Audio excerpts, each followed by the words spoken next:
కిందే ఉంటుంది కదా హెచ్ఎండబ్ల్యూఎస్ఎస్బి.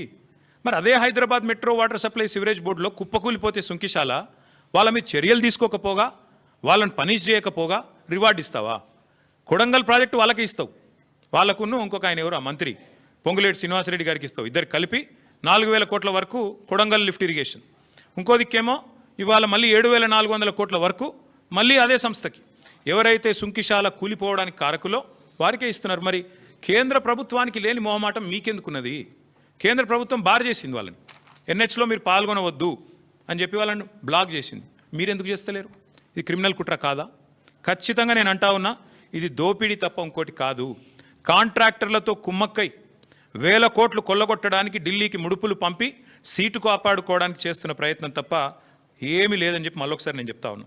అట్లాగే ఎప్పుడో 20 ఏళ్ల కింద పేపర్కి పరిమితం అయిపోయిన ప్రాణహిత చేవెళ్లలోనేమో అది దాన్ని మేము రిజర్వాయర్లు యాడ్ చేసి బ్రహ్మాండంగా దానిలో తెలంగాణను రీడిజైన్ చేసి సస్యశ్యామలం చేస్తే అది స్కామ్ అట. మరి ఇక్కడ ఎందుకోసం తక్కువ ఖర్చుతో అయిపోయేదాన్ని పెంచితే స్కామ్ ఇట్లా కాదు ముఖ్యమంత్రి గారు చెప్పాలి. 1,100 కోట్లు 7,500 కోట్లు ఎట్లా పెరిగింది చెప్పాలి. ఇంకొక మాట కూడా చెప్పి నేను ముగిస్తాను. ఇవాళ జరుగుతున్నది వాస్తవానికి ఏంటంటే విడతల వారి దోపిడీ అని నేను స్పష్టంగా చెప్తా ఉన్నాను. ఒకేసారి 1,50,000 కోట్లు కాకుండా ముందు 7,400, ఆ తర్వాత నెక్స్ట్ ఇన్స్టాల్మెంట్లో మరొక 10,000, ఆ తర్వాత ఇంకో 20,000. ఈ పద్ధతుల్లో మూసీలో కూడా ముఖ్యమంత్రి గారు దోపిడీకి తెరలోపినారు. ఎంఆర్ అనే సంస్థ హైదరాబాద్లో మీకు తెలుసు, ఎంఆర్ ప్రాపర్టీస్ మీద ఇంకా ఎంక్వైరీ ఉంది. వాళ్ళని పిలిచి మాట్లాడుతున్నాడు ముఖ్యమంత్రి గారు, మూసీలోకి వచ్చేయండి మీరు, నేను 300 ఎకరాల ల్యాండ్ ఇస్తాను మీకు, అర్జెంటుగా మీరు వచ్చేయండి, అక్కడి నుంచి సంస్థను డబ్బులు తేండి పెట్టేయండి అని చెప్తున్నాడు. ఇంకోవైపు ఇదే ఏజెన్సీ, ఏ ఏజెన్సీని అయితే బ్లాక్ లిస్ట్ చేయాలి అని హెచ్ఎండబ్ల్యూఎస్ సిఫారసు చేసిన ఆ సంస్థతో మాట్లాడుతున్నాడు. మీరు రండి, ఇందులో హ్యామ్ మోడల్ చేద్దాం, మీకు ముందే ఇచ్చేస్తా, ల్యాండ్ అంతా 400 ఎకరాలు ఇచ్చేస్తా, కట్టుకోండి మీ ఇష్టం ఉన్నది అని వాళ్ళతో మాట్లాడుతున్నాడు. ఎందుకు ఇంత ఆత్రము? అదే ఆత్రం నీకు తులం బంగారం ఇవ్వడానికి ఎందుకు లేదు? అదే ఆత్రం నీకు నెలకు 2,500 మహిళలకి ఇవ్వడానికి ఎందుకు లేదు? అదే ఆత్రం నీకు పిల్లలకి స్కూటీలు ఇవ్వడానికి ఎందుకు లేదు? విద్యా భరోసా కార్డులు ఇవ్వడానికి ఎందుకు లేదు?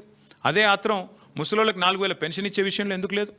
ఎందుకు అంటే అక్కడ కమిషన్లు రావు, ఇక్కడైతే కమిషన్లు దండుకోవచ్చు, సీట్లు కాపాడుకోవచ్చు. నేను గుర్తు చేస్తా ఉన్న ముఖ్యమంత్రి గారికి, మేము మీలాగా ఆదరాబాదరాగా చేయలేదు. మేము 16,000 కోట్ల రూపాయలతో ఆనాడు సుధీర్ రెడ్డి గారు మన మూసీ చైర్మన్గా ఉన్నాడు. ఓవరాల్గా 16,000 కోట్లతో కంప్లీట్ డిపిఆర్ తయారు చేసినాం. అందులోనే 3,866 కోట్ల రూపాయలతో 37 ఎస్టీపీల నిర్మాణం పూర్తి చేసింది బీఆర్ఎస్ ప్రభుత్వం. 2017లోనే మూసీ రివర్ డెవలప్మెంట్ కార్పొరేషన్ ఏర్పాటు చేసినాం. కాళేశ్వరం జలాలతో ఆనాడే గోదావరి మూసీ నదిల అనుసంధానానికి 17 మే 2023లోనే మేము బ్రహ్మాండంగా పరిపాలన అనుమతులు కూడా ఇచ్చినాం, క్యాబినెట్ అనుమతులు కూడా ఇచ్చినాం. అట్లాగే మూసీ మీద 545 కోట్ల రూపాయలతో 15 బ్రిడ్జిల నిర్మాణానికి మేము ఆల్రెడీ టెండర్లు పిలిచినాం, నేను శంకుస్థాపనలు కూడా చేసినాను. ఇప్పటివరకు ఒక్క బ్రిడ్జ్ కూడా పూర్తి కాలేదు. మీరు రిబ్బన్లు కట్ చేస్తూ తిరగొచ్చు, ఇవ్వాలి మేము కట్టిన ఇంటర్చేంజ్కి రిబ్బన్ కట్ చేయొచ్చు, ఫలక్నుమా ఆరోబి మీరు కట్ చేయొచ్చు, అట్లాగే మేము కట్టిన రిజర్వాయర్లకు ఇవాళ మీరు పోయి డైలాగులు కొట్టొచ్చు, మేము తెచ్చిన పరిశ్రమకు నిన్నగాక మొన్న పాలమూరులో పోయి 4 సినిమా డైలాగులు కొట్టొచ్చు.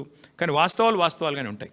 మీరు ఒక్క పరిశ్రమ తేలేదు, ఒక్క ప్రాజెక్టు కట్టలేదు, పైపెచ్చు మూసీ పేరిట మళ్ళొక్కసారి లూటీకి తెరదీస్తున్నారు. అందుకే ముఖ్యమంత్రి గారిని నేను అడిగేది, చిత్తశుద్ధితో పనిచేయండి. 16,000 కోట్లతో అయిపోయే మొత్తం ప్రాజెక్టుకి ఎందుకు ఈ అడ్డగోలు కార్యక్రమాలు చేస్తున్నారు? ఎందుకు ప్రజల్ని ఇబ్బంది పెట్టే ప్రయత్నం చేస్తున్నారు? ఆ రోజు సుధీర్ రెడ్డి గారు చైర్మన్గా ఉన్నప్పుడు ఎస్టీపీలు 100% పూర్తి చేశాం 3,866 కోట్లతో.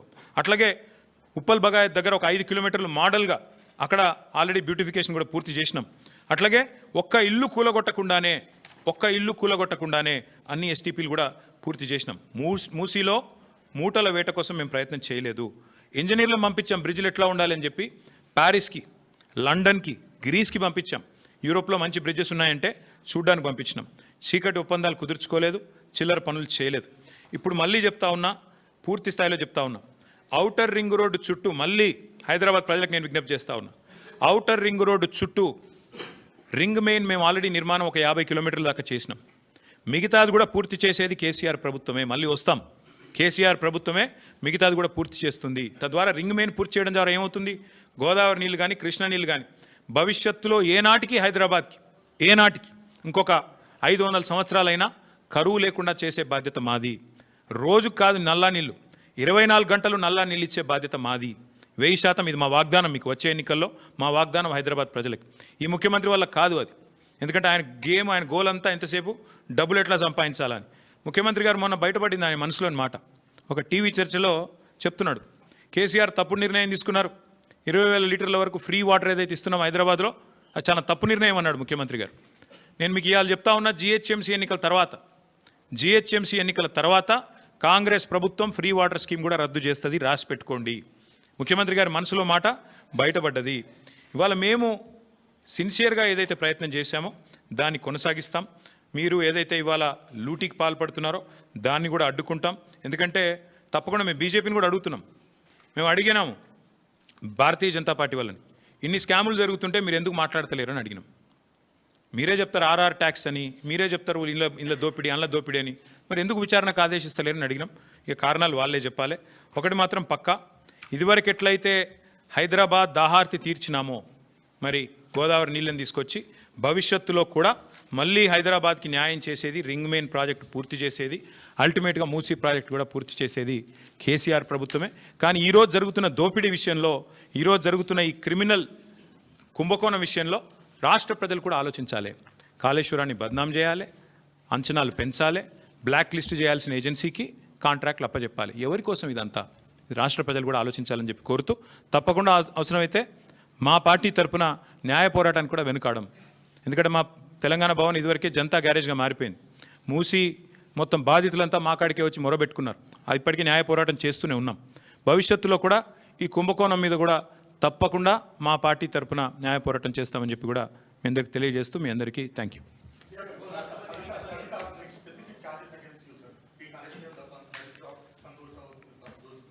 See Rahul, I'll tell you one thing. Whatever had to be discussed has been discussed in the party. Action has been taken. Once action has been taken, there is nothing further that I can add or comment. Because whatever had to be discussed internally on party forums, we have done that. And we have acted. And therefore, after the action has been taken, there is nothing further for me to comment or elaborate on.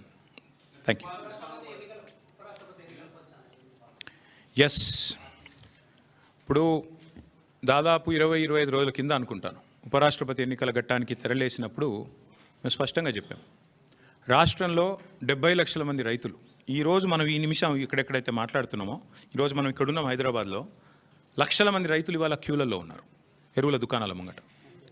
రాష్ట్ర వ్యాప్తంగా, ఒక జిల్లా కాదు అన్ని జిల్లాల్లో ఎక్కడికక్కడ కొట్టుకుంటున్నారు, మహిళలు కొట్టుకుంటున్నారు, మహిళా రైతులు. అంత అరాచకమైన పరిస్థితి.